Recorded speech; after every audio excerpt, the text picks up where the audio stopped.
Alam po ninyo, mga kaibigan, ito yung talagang nakakagalit. Pag napatunayan na espiya ng China, itong si Mayor Goo, ay talagang makagalit at dapat magalit ang taong bayan.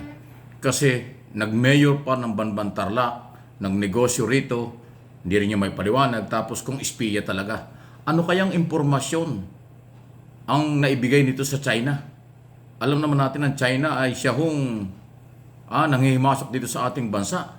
At kahit na anong denial nitong si Goo ay huling-huli na dahil kasi yung kanyang kasamahan na Chinese na nandito sa Pilipinas dati ay umaming sa espiya na na-recruit dito sa Pilipinas.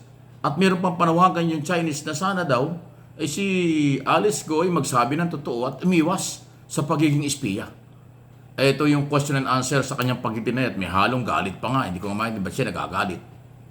Alice Go, Mr. Chair, you are denying that you are a Chinese spy. Hindi po ako spy. Well, Mr. Chair, wala naman atang spiya na mag-aamin na spiya siya.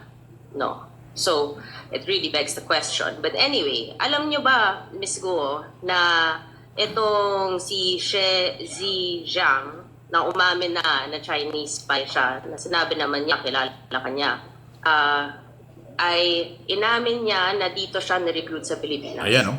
Ano naman mabe-benefit din nitong si She Zhejiang to name you? Your Honor, I think it's better for you to ask him. Kasi siya po yung naglabas ng video, so siya po nakakaalam anong makakapag-benefit po sa kanya. Definitely, hindi pa ako spy. Okay. Relax ka lang. Oh. Bakit ka galit? Dami nagagalit, Kasi oh. Alice Go, Napipikon. kumpirmado na spy ng Napipikon, oh. Di ba? Tayo mga Pilipino naniniwala ang pikon, talo. Ang pikon, guilty. Ay nagkahulihan na eh. Inuulit ko, yan po sa pag-iimbestiga ng Kongreso, ipinakita na doon sa video ng interview ng Al Jazeera International News Organization na yung Chinese national na nandito sa Pilipinas noon, nakasama ni Alice Goo, ay umamin na espiya siya ng China dito sa Pilipinas na ngayon ay nakakulong sa ibang bansa dahil sa ibang kaso.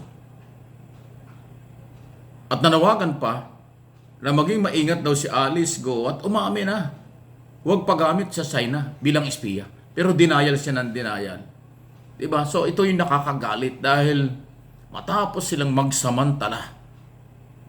Niloko niya yung mga taga-Tarlac na siya ay Pilipino kaya naging mayor. Gumamit ng maraming pera para naging mayor, siguro. Pangalawa, illegal pogos na dinitinay din niya. Pero yung pagiging espiya, yan po kasi ang main issue.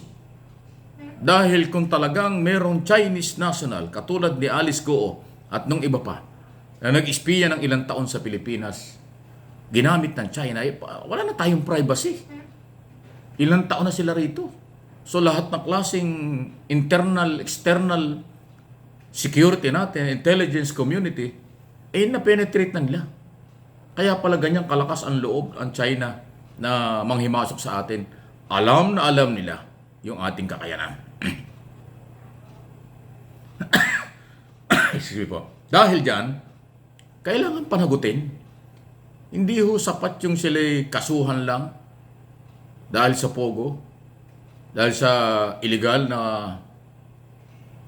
nakakuha ng birth certificate. Yung pagiging espiya ay isa hong matinding kasalanan yan. Lalo na kung sinasabi niya na sila'y lehitimong Pilipino. Tapos naging espiya ng China. Yan po isang pagtataksil, traidor sa Pilipinas at sa Pilipino. Kung yan ay Pilipino na nagtrabaho sila bilang espiya. Alam nyo itong mga espiya, kahit sa buong mundo, walang umaamin. Kasi buhay na kataya dyan. Kahit pilipitin po ang liig ng mga yan, hindi naaamin. Pero huling-huli na eh.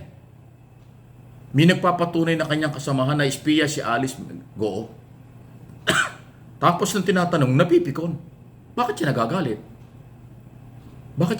Alam mo yung pag nahuli talaga, nabuko, lalo ho sa pagiging traidor o espiya, nagagalit talaga. Normal na reaksyon magalit. Pero ang galit ng isang espiya o isang iniimbestigahan, yan ay pagpapatunay na mayroong ginagawang mali o kasalanan. Guilty, in other words. Kaya kailangan talagang alamin pa. Yan kasi ang main dyan eh.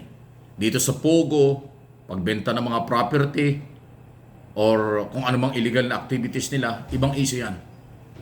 Pero yung pagiging espiya, isang napakabigat na kasalanan sa Pilipinas, sa Pilipino. Dahil kasi nawala na tayo ng privacy. Threat sa national security ng bansa. Kung meron Chinese o Pilipinong espiya na matagal dito sa Pilipinas, wala na tayong naitago sa China pagkaganyan. Malaking kasalanan. Kaya dapat umaksyon ang gobyerno tungkol dito. Hindi sapat kasuhan ng mga ito sa ilang illegal activities. Itong pagiging espiya ay dapat palalimin pa. Anong impormasyon ang nakuha nila? Anong pwedeng maging threat sa national security ng Pilipinas ang nakuha nila at naibigay nila sa China?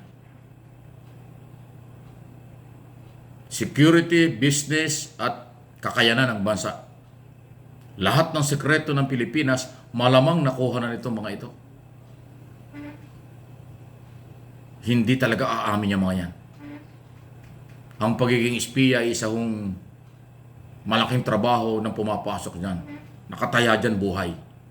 Pero nakataya rin ang buhay at seguridad ng isang bansa katulad ng Pilipinas pag napasok ng espiya ng China nang aagaw ng ating mga property sa West Philippine Sea at iba pang mga lugar sa Pilipinas. Malaki po ang pananagutan dito. Kaya kayo, mga Pilipino, huwag lang nating iasa ito sa mga politiko sa ating gobyerno. Kailangan mawala ang espiya sa Pilipinas. Kailangan managot sila sa kung anumang legal na pamaraan para sila'y panagutin. Hindi sapat yung kasuhan at i-deport. Kailangan alamin kung ano ang kanilang nakuhang impormasyon. Ano yung kanilang ibinigay na impormasyon sa isang bansang gustong manakop at mangagaw ng mga property at ari-arian ng Pilipinas like Exclusive Economic Zone, West Philippine Sea. Ganun pong katindihan. Hindi po ito biro, hindi ito maliit na issue. Sana ang ating mga senador, congressman, at sabihin natin ang mga law enforcement agency, palalimin pa ang investigasyon dito. Huwag tayong magsasawa. Dahil nabuko na, ayaw lang umamin. Inuulit ko, walang aaming espiya kahit saan. Dahil nakataya dyan ay buhay at kinabukasan. Kaya kahit anong gawin, magdi-deny. Kaya dapat patunayan, dapat pigain, interrogation na malalim, investigasyong malalim. Ilan sila? Sino-sino sila na naging taksil sa Pilipinas at sa Pilipino matapos silang patirahin dito ng ilang dekada o ilang taon.